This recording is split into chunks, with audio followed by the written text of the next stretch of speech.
La corrección y el medicamento. Leemos la carta a los Hebreos capítulo 12 del versículo 5 al versículo 7. Han echado en olvido la exhortación que se les dirigió como a hijos. Hijo mío, no menosprecies la corrección del Señor, ni te desanimes cuando te reprenda. Pues el Señor corrige a quien ama y azota a todos los hijos que reconoce. Es decir, sufren para corrección vuestra, pues Dios les trata como a hijos. ¿Conocen acaso algún hijo a quien su padre no corrija? Palabra de Dios. Te alabamos, Señor. Este texto de la carta a los Hebreos capítulo 12 hace referencia a un texto del libro de los Proverbios en el capítulo 3, donde se nos muestra cómo el amor sabe decir que sí y el amor auténtico sabe decir que no. Y dentro del sí o del no que tiene que pronunciar un padre está también la capacidad de aprender a corregir a los hijos.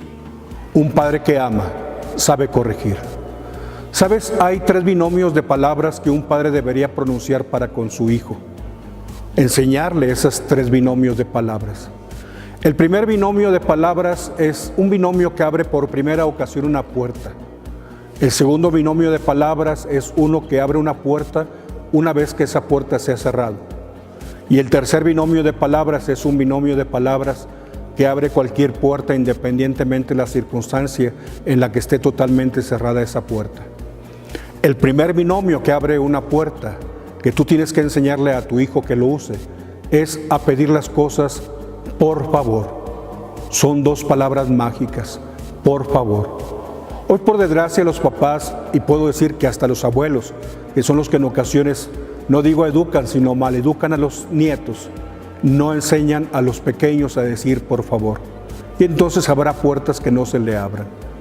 El binomio que abre una puerta una vez que se ha cerrado es cuando alguien aprende a decir, ¿me perdonas?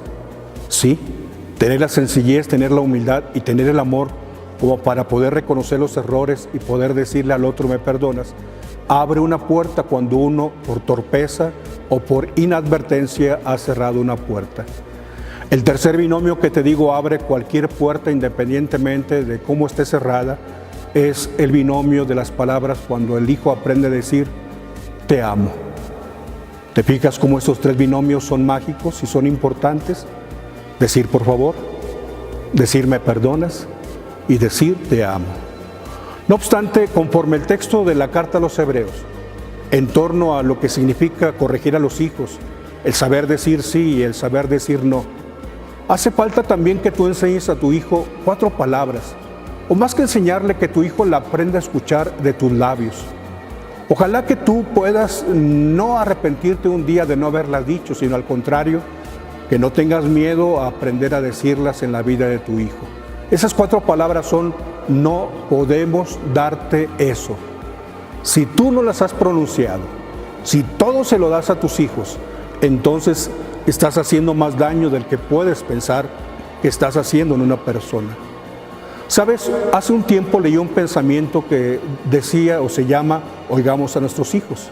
Son 11 consejos que un hijo le da a un papá. Primero, no me des todo lo que te pida, en ocasiones solamente pido para ver cuánto puedo obtener. No me des solamente órdenes, si en lugar de órdenes me pide las cosas, yo haré las cosas con mucho más amor. Cumple las promesas que me hagas, sean buenas o sean malas. Si me prometes un premio, dámelo, pero también si me prometes un castigo. No me compares con nadie, especialmente con mi hermano o con mi hermana. Si me hace sentir que soy peor que los demás, entonces seré yo quien sufra. No me corrijas delante de las personas, enséñame a ser mejor cuando estemos a solas. No me grites, te respeto menos cuando lo haces y me enseñas a gritar tú a mí y yo no quiero hacerlo. No hagas todas las cosas por mí. Si en lugar de hacer las cosas dejas que yo las haga, entonces yo voy a aprender. No digas mentiras delante de mí ni me pidas que yo las diga por ti, aunque sea para sacarte de un problema. Pierdo la confianza en tu palabra cada vez que esto sucede. Enséñame a conocer y amar a Dios, pero recuerda que de nada sirve si yo no veo que ustedes conozcan y aman a Dios. Cuando yo te cuente mis cosas, no digas, no tengo tiempo para boberías, o eso no tiene importancia. Por favor, trata de ubicarte en mi lugar. Y por último, quiéreme y dímelo. A mí me gusta escucharlo, aunque para ti esto no tenga trascendencia. Te digo, este pensamiento se llama oigamos a nuestros hijos. Y el primer consejo de un hijo a su papá es: no me des todo lo que te pida. En ocasiones solamente pido para ver cuánto puedo obtener. Ojalá que lo comprendas, y lo comprendas antes de que sea muy tarde. Porque no pocas veces los papás se guían por lo que podríamos llamar el populómetro. A un papá le gusta que el hijo le diga: eres el mejor papá del mundo. ¿Por qué? Porque le compraste lo que no debiste haberle comprado, porque le diste el permiso que no debiste haberle dado, porque le consentiste aquello que no debiste haberle consentido. Eres el mejor papá del mundo. Y entonces cuando te calientan los oídos con esa expresión, te sientes que estás volando sobre las nubes, pero un día vas a caer de esa nube de una forma terrible. Sí, porque no es el populómetro lo que tiene que medir el afecto de un padre, sino el que tú sepas que estás haciendo un bien a tu hijo cuando sabes decirle sí, porque es sí, y cuando sabes decirle no, porque es no. Un día, quien se guía por el populómetro, un día le van a retumbar los oídos, esos oídos que le calentó la palabra del hijo. Un día en el tímpano del oído estará escuchando: eres el mejor papá del mundo, cuando el hijo está en una clínica desintoxicándose. Un día va a escuchar y va a retumbar esa palabra: eres el mejor papá del mundo, y sabes que no lo fuiste, cuando tu hijo esté tendido porque murió en un accidente, porque todo lo permitiste. Ojalá que aprendas a decir sí, aprendas a decir no, y sobre todo, como dice la palabra, aprendas a corregir cuando es necesario. ¿Sabes? Cuando estudiaba la filosofía en el seminario, leí por primera ocasión la historia de Paetón y de Febo. Febo era el semidios, recuerda que es la mitología griega, que se encargaba de guiar el carruaje del sol que surcaba el horizonte para que así pudiera aparecer el día después de la negra noche. Paetón era el hijo, un hijo, digamos, presuntuoso, un hijo vanidoso, un hijo que presumía a sus amigos que él era el hijo de Febo. Los amigos, un tanto para contrariarlo, se reían de él y le decían que no era el hijo de Febo. ¿Cómo iba a ser Paetón el hijo de aquel que con brazos fuertes guiaba el carruaje del sol en el horizonte? Y Paetón decía: sí lo soy, y ellos decían: no lo soy. Y entonces ellos le decían: eres un bastardo, tú no eres hijo de Febo, que sí soy hijo natural de él. ¿Qué es lo que piden para que lo pueda demostrar? Ellos dicen: dile a tu papá que un día te permita guiar el carruaje del sol. Paetón va envalentonado, toca la puerta en aquel panteón, en aquel aposento de los dioses. Sale Febo y le dice: Paetón, qué gusto verte, hijo. Y Paetón le dice: ¿verdad que tú eres mi padre y yo soy tu hijo? Febo le dice: claro que eres mi hijo y te amo muchísimo. Y entonces Paetón le dice: bueno, si soy tu hijo, déjame guiar el carruaje del sol. Febo entonces se sintió avergonzado de haberle dicho a su hijo que le pidiera alguna cosa. Dice: hijo, no puedo darte ese permiso, entonces no soy tu hijo. Y el hijo insistió y el padre consintió. Y entonces el padre le permitió conducir el carruaje del sol. Lo llevó Febo hacia el lugar donde estaba el carruaje. Y mientras caminaba le decía Febo a Paetón: Paetón, ojalá comprendieras que eres mi hijo y que te amo tanto. Si pudieras ver mi corazón y cómo estoy sufriendo ahora por lo temerario del permiso que te estoy dando. Pero Paetón iba orgulloso, pedante, jactancioso, iba a subirse a aquel carruaje con aquellos dos corceles blancos de alas desplegadas. Una vez que Paetón estuvo sobre el carruaje, aquellos corceles empezaron su movimiento y Paetón se sentía el dueño del universo, mientras que Febo veía que Paetón se iba alejando en aquel carruaje que empezaba a subir por lo alto de los cielos.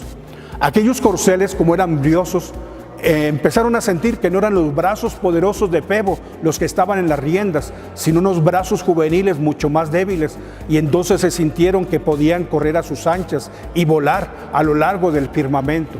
En tanto, Paetón empezó a sentir el vértigo, la altura, y empezó a respirar el fuego, y en ese momento se atemorizó y soltó aquellos aquellas riendas de los corceles, en lo que los corceles empezaban su embestida, en desbocada, iban surcando el universo, iban azotándose contra la tierra, y entonces se convirtieron aquella tierra en los desiertos que ahora conocemos.